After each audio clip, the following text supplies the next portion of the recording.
Memenuhi panggilan penyidik Bareskrim Polri. Pemeriksaan hari ini adalah pemeriksaan yang keempat. Saya sudah memberikan keterangan kepada penyidik Polres Jakarta Selatan, Polda Metro Jaya, dan sekarang yang keempat di Bareskrim Polri. Selanjutnya, saya juga ingin menyampaikan permohonan maaf kepada institusi terkait peristiwa yang terjadi di rumah dinas saya di Duren 3. Kemudian yang kedua, saya selaku ciptaan Tuhan menyampaikan permohonan maaf kepada institusi Polri. Demikian juga saya menyampaikan bela sungkawa atas meninggalnya Brigadir Joshua. Semoga keluarga diberikan kekuatan.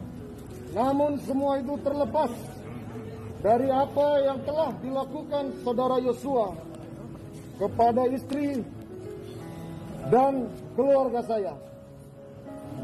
Selanjutnya, saya harapkan kepada seluruh pihak-pihak dan masyarakat untuk bersabar, tidak memberikan asumsi persepsi yang menyebabkan simpang siurnya peristiwa di rumah dinas saya. Saya mohon doa agar istri saya segera pulih dari trauma dan anak-anak saya juga bisa melewati kondisi ini. Sekian dan terima kasih. Mantan Kadif Propam Irjen Verdi Sambo telah dibawa ke Makobrimob, Kelapa II, Depok, Jawa Barat. Verdi Sambo dibawa keluar gedung Bareskrim sekitar pukul 17.44 waktu Indonesia Barat Sabtu tanggal 6 Agustus tahun 2022. Hasil pemeriksaan awal tim Sus Polri Sabtu sore, FS ditetapkan melanggar kode etik. Malam ini akan ditetapkan tersangka dan ditahan di Makobrimob untuk 20 hari ke depan. Dan di dalam surat kami kepada Bareskrim, Kabar Eskrim, ya, selanjutnya dapat diperlakukan bagaimana mestinya, dan kami juga tidak akan membuka kepada publik pada saat ini ya apa sebenarnya alasan kami untuk mengundurkan diri, ya, karena kami sangat menghargai hak-hak hukum dari setiap pihak yang terlibat di dalam perkara ini, dan terlebih kami sangat menghargai proses hukum yang sedang dilakukan oleh Bareskrim Mabes Polri. Demikian, terima kasih. Verdi Sambo hari ini menjalani pemeriksaan oleh Riksustim Irwasum Mabes Polri di Bareskrim sebagai tindak lanjut pengusutan perkara tewasnya Brigadir J di rumah Verdi Sambo beberapa waktu lalu. Sebelumnya, sejumlah personel Brimob mendatangi Badan Reserse Kriminal, Bareskrim, sekitar pukul 13.20 waktu Indonesia Barat.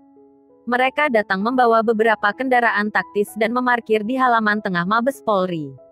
5 kendaraan taktis dari Brimob disiapkan di gedung Bareskrim Mabes Polri yang berada di Jalan Trunojoyo, Kebayoran Baru, Jakarta Selatan, Sabtu, tanggal 6 Agustus tahun 2022. Kendaraan tersebut sampai pada pukul 13 waktu Indonesia Barat dan langsung parkir di halaman Mabes Polri. Direktur Tindak Pidana Umum Bareskrim Brigadir Jenderal Andi Rian Jayadi menuturkan, kedatangan Brimob untuk pengamanan area Bareskrim. Kehadiran personel Brimob untuk pengamanan Bareskrim, itu atas permintaan resmi Kabareskrim, ujarnya saat dihubungi, Sabtu sore, tanggal 6 Agustus tahun 2022. Sebelumnya diketahui, Kapolri Jenderal Listio Sigit Prabowo mengambil tindakan tegas terhadap Irjen Verdi Sambo akibat kasus penembakan Brigadir J atau Nofriansah Yosua Huta Barat di rumah dinasnya di Kompleks Polri, Duren 3, Jakarta Selatan. Pada malam hari ini, saya menurunkan beberapa informasi yang sudah tersebar di beberapa media. Dari hasil komunikasi saya dengan tim sus dalam hal ini masih mendalami proses penyidikan terkait menyangkut masalah kejadian di Duren 3. Jadi tim sus ini kerjanya adalah pro justisia. Ya, tapi sesuai dengan arahan Pak Kapolri, selain tim sus ada juga inspektorat khusus. Seperti yang sudah disampaikan oleh Bapak Kapolri kemarin malam, bahwa inspektorat khusus sudah melakukan pemeriksaan terhadap 25 orang. Dari 25 orang ini 4 sudah ditempatkan di tempat khusus. Ya, dalam rangka untuk proses pembuktian yang lainnya dulu adalah sidang kode etik karena ketidakprofesionalan di dalam melaksanakan olah TKP.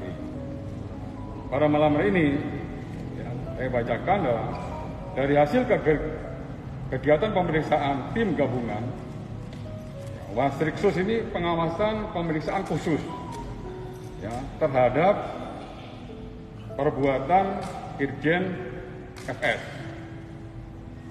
yang diduga melakukan pelanggaran prosedur dalam penanganan tindak pidana meninggalnya Brigadir J yang di rumah dinas Kadipropam Polri.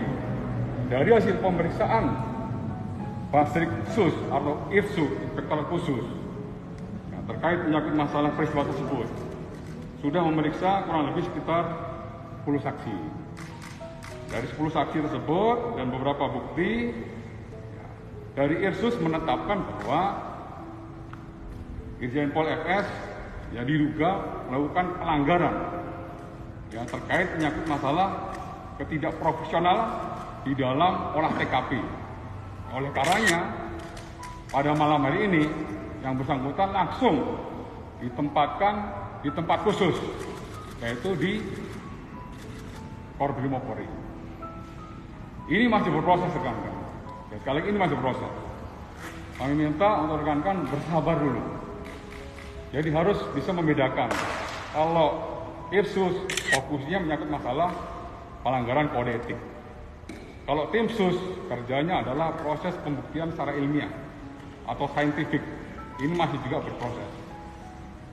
Apabila nanti sudah ada istilahnya update yang terbaru, baik dari Inspektorat Khusus maupun IRSUS, nanti akan disampaikan lebih lanjut.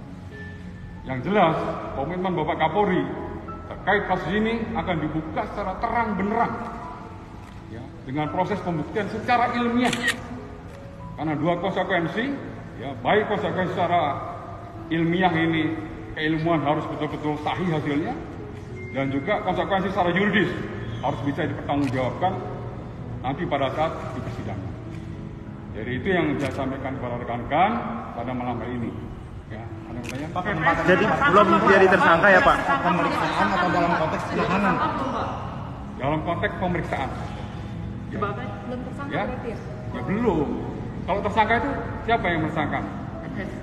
Ya Bu, yang tersangka kan dari tim sus. Ini kan IRSUS, makanya jangan sampai salah. Jadi tidak benar ada penangkapan, tidak benar ada penahanan. Ya betul. Ya, jadi tidak benar ada itu. Inspektor khusus itu meriksa pelanggaran kode etik yang dilakukan oleh 20 orang yang kemarin disebutkan oleh Bapak Kapolri. Berarti Ya. Pak Sambo itu termasuk dalam 4 yang diamankan itu ya Pak? Oh? FS dibawa ke tempat Brimob jam berapa Pak? Ya sore tadi ya. Pak, kenapa di Makobrimob sih Pak? Ya, Kenapa nggak sekali di lagi Propam? bahwa proses ini agar betul-betul berjalan secara independen, kemudian secara akuntabel, dan prosesnya harus cepat. Ini sesuai dengan perintah Bapak Kapolri. Ya, kita lebih fokus ke tim susnya, ya karena tim sus ini pro justia. Apa yang dilakukan semuanya memiliki pertanggungjawaban keadilan. Ya, jadi saran saya itu rekan-rekan. Berapa hari Pak? Ya, Untuk di Papua?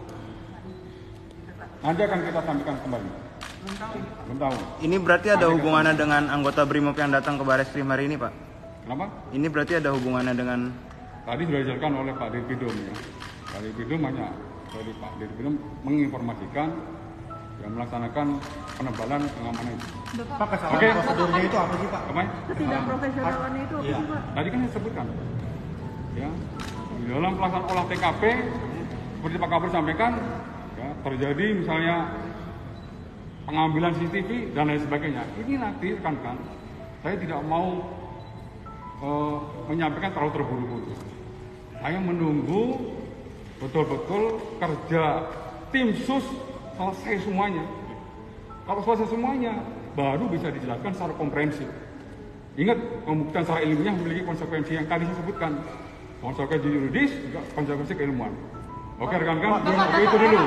Itu dulu, saya sampaikan. Dalam konteks di penanganan TKP, Pak Sambo itu memang dia sebelum dalam bertugas atau terlibat dalam penanganan atau tidak, Pak? Nanti saya jelaskan harus sudah lengkap. Ini baru hari ini aja dulu ya. Baru hari ini seperti itu yang saya sampaikan. Ya, oke, terima kasih rekan. Ya, nanti saya sampaikan secara lengkap. Oke, terima kasih rekan. Itu dulu. Ya. Sesuai dengan arahan Bapak Presiden beberapa waktu yang lalu bahwa beliau memerintahkan kepada kami untuk membuka secara transparan, jujur, sehingga proses penyidikan ini betul-betul bisa dipahami dan masyarakat tentunya menginginkan bahwa proses penyidikan yang kita lakukan juga betul-betul transparan. Beberapa waktu yang lalu kita sudah laksanakan penonaktifan, kemudian juga kita membuka ruang untuk melaksanakan otopsi ulang, dan kemarin telah dilaksanakan penetapan tersangka, dan saya kira nanti secara khusus Pak Kabar Eskrim akan menjelaskan. Ferdi Sambo dicopot dari jabatannya sebagai Kepala Divisi Kadif Propam Polri. Hal ini tertuang dalam surat telegram nomor 1628 Cap 2022 tertanggal 4 Agustus tahun 2022. Sambo kemudian dimutasi dan ditempatkan di Yanma. Saat ini belum diketahui peranan Ferdi Sambo dalam kasus penembakan Brigadir J ini. Apakah benar terlibat atau tidak? Dari sisi mereka. Dan saya catat semua. Dan saya tidak berpendapat tentang kasus itu. Saya hanya mencatat karena soal pendapat dan proses itu saya tidak boleh ikut campur. Tugas saya adalah mengawal kebijakan atau arahan Presiden bahwa harus dibuka dengan benar. Sehingga saya punya catatan lengkap dari keluarga ada, dari intelijen ada, dari purnawirawan polisi ada, dari Kompolnas ada, dari Komnas HAM ada, dari LPSK ada, dari sumber-sumber perorangan di Densus, PT, saya tanya semua, dan tentu saya punya pandangan nantinya, tetapi pandangan saya ini tidak akan mempengaruhi proses hukum yang sekarang sedang berjalan.